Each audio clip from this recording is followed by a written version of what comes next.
आज हम जिस टॉपिक पर हैं वो है डीलिक्विसेंस। बच्चे डीलिक्विसेंस किसे कहते हैं? ये एक ऐसा प्रोसेस है जिसमें जो सब्सटेंस है, ठीक है, जो मटेरियल या सब्सटेंस है, सब्सटेंस या मटेरियल, डीलिक्विसेंस में जो आपके पास सब्सटेंस या मटेरियल है वो एटमॉस्फेयर से मॉइस्चर को एब्जॉर्ब करेगा, ठीक है। जब वो मॉइस्चर को एब्जॉर्ब करता है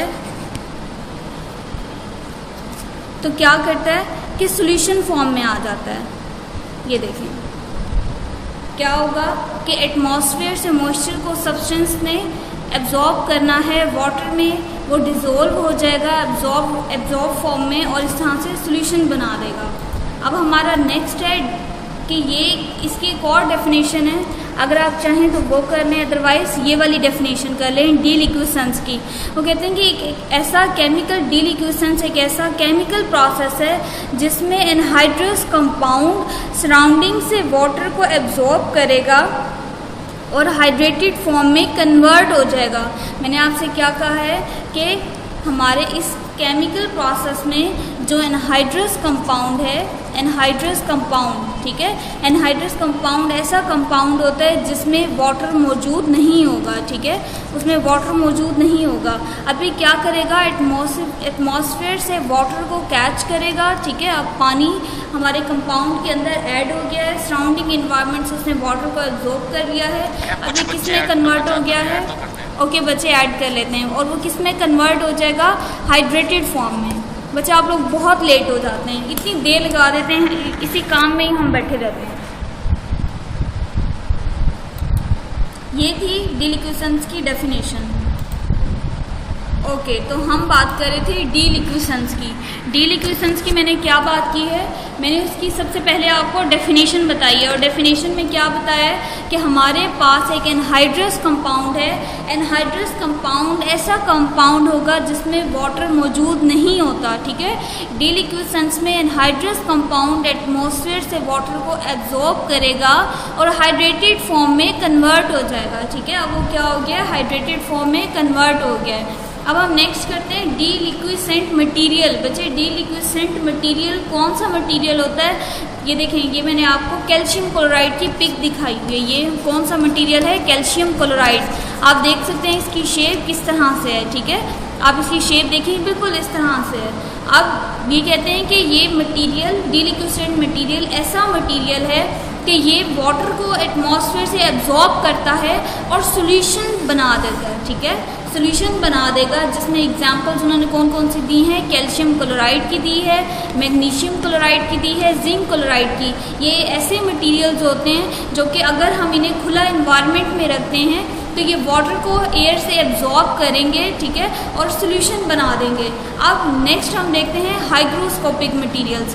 डीलिक्विसेंट मटेरियल आपने देखा है कि इन्होंने क्या बनाया है? सॉल्यूशन बनाया, ठीक है। अब ये इसका मतलब इन्होंने वाटर जैसे ही एब्जॉर्ब करेंगे वैसे ही अपनी सॉलिड फॉर्म छोड़ देंगे और सॉल्यूशन फॉर्म में कन्वर्ट हो जाएंगे।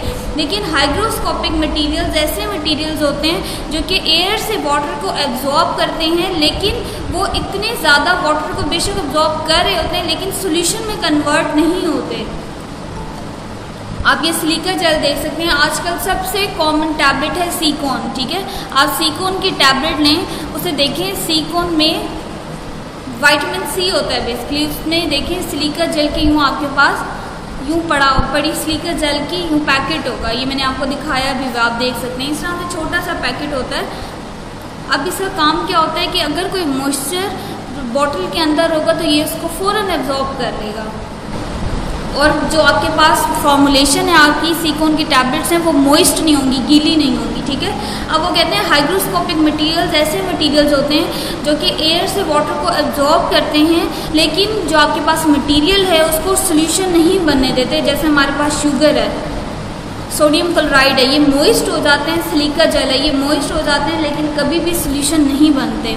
अब नेक्स्ट देखिए, हमारे पास एप्लीकेशंस हैं कि एक तो हम इसको किस लिए इस्तेमाल करेंगे, हम डीलिक्विसेंस का प्रोसेस क्यों इस्तेमाल कर रहे हैं। हम एक तो प्रिजर्व करने के लिए अपने फार्मास्यूटिकल्स, अपनी मेडिसिन को हम महफूज करने के लिए, प्रिजर्व का मतलब होता है महफूज करना, हम अपनी फार्मास्यूटिकल्स को महफूज करने के लिए भी इस्तेमाल कर रहे हैं। उसके अलावा जितने भी ये डिलिक्यूसेंट कंपाउंड्स हैं। हम वाटर को रिमूव करने के लिए जो केमिकल रिएक्शंस हो रहे होते हैं वाटर की वजह से, उसको रिमूव करने के लिए हम डिलिक्यूसेंस प्रोसेस का इस्तेमाल करते हैं। अब है डेसिकेशन। बच्चे डेसिकेशन को कहते हैं ड्राइंग प्रोसीजर होता है। डेसिकेशन का जो प्रोसीजर है वो एक ड्राइंग प्रोसीजर है जो कि फार्मेसी में हम बहुत ज़्यादा इस्तेमाल करते हैं। वसी तौर पर इसको इस्तेमाल किया जाता है ताकि जो हमारे पास प्रोडक्ट मौजूद है उसमें से वाटर को रिमूव कर दें, निकाल दें। डेसिकेशन का process actually water removing process है, ड्राइंग प्रोसीजर है।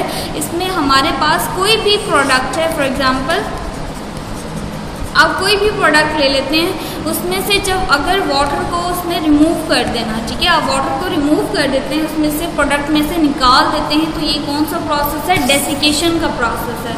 अब हम नेक्स्ट पढ़ते हैं कि अगर हम डेसिकेशन का प्रोसेस कर रहे हैं तो हम किस तरह से कर रहे हैं। तो हम डेसिकेटर्स का इस्तेमाल करते हुए डेसिकेशन का प्रोसेस कर रहे हैं। बच्चे मैंने आपको यहाँ पर दिखाया एक डेसिकेटर, इसने डेसिकेशन का प्रोसेस करना है। ये डेसिकेटर बेसिकली ये आप देख सकते हैं, देखें ये शेल्फ है, ये जो आपको नज़र आ रही है, ये पूरी ये आपको नज़र आ रही है, ये शेल्फ है। बच्चे इसके ऊपर आपने मटेरियल को प्लेस करना है। यहाँ पर आप, ये कंटेनर है पूरा, आप यहाँ मटेरियल को ऊपर रखेंगे शेल्फ के ऊपर, और नीचे आपने क्या रखना है? सिलिका जेल, ठीक है। आप इस तरह का मटेरियल रखेंगे। जब आप मटेरियल को ऊपर रखेंगे शेल्फ के ऊपर, वहाँ से जो ये ड्रॉप्स, ये आपको ये सुराख नज़र आ रहे हैं, होल्स नज़र आ रहे हैं, यहाँ से पानी नीचे जाएगा और सिलिका जेल इसको अब्जॉर्ब कर लेगा। इस तरह से जो आपका ऊपर शेल्फ के ऊपर पड़ा प्रोडक्ट है ये क्या हो जाएगा? बिल्कुल ड्राई हो जाएगा। अब डेसिकेटर के ऑपरेटर्स की बात करते हैं। वो कहते हैं कि डेसिकेटर एक हैवी ग्लास होगा या प्लास्टिक कंटेनर होगा, जो कि केमिस्ट्री में, प्रैक्टिकल केमिस्ट्री में हम इसको इस्तेमाल करते हैं ताकि जो हमारे पास स्मॉल मटेरियल्स हैं, छोटे छोटे मटेरियल्स हैं, उनको हम ड्राई कर सकें।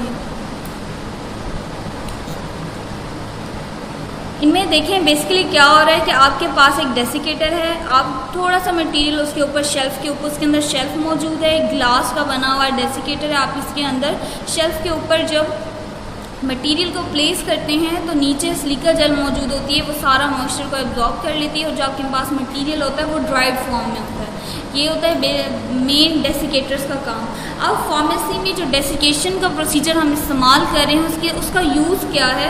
अब वो कहते हैं कि आप जितने भी फार्मास्यूटिकल्स को यहाँ पर ड्राई करने के लिए इस्तेमाल कर रहे हैं, डेसिकेटर का यूज़ करते हुए उनकी स्टेबिलिटी क्या हो जाती है? इन्हांस हो जाती है, स्टेबिलिटी ज़्यादा हो जाती है। आप बजाय उसको कोई और टफ प्रोसीजर से आप उसको ड्राई करें, इस प्रोसीजर से उसकी जो स्टेबिलिटी है वो मैक्सिमम हो जाती है। उसके अलावा ये बहुत फेमस प्रोसेस है, आप इसके ज़रिए ड्राइंग का प्रोसेस कर सकते हैं। उसके अलावा कहते हैं कि जितने भी हाइग्रोस्कोपिक ड्रग्स हैं, हाइग्रोस्कोपिक का मैंने आपको पीछे बताया कि जितने भी हाइग्रोस्कोपिक ड्रग्स हैं वो सारी डेसिकेशन के प्रोसेस के थ्रू ही ड्राई होंगी।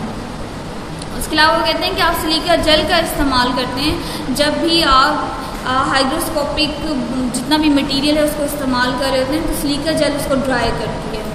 बच्चे ये सारा हमारा आज का टॉपिक था। अगर किसी को कोई क्वेश्चन पूछना है तो आप लोग पूछ सकते हैं।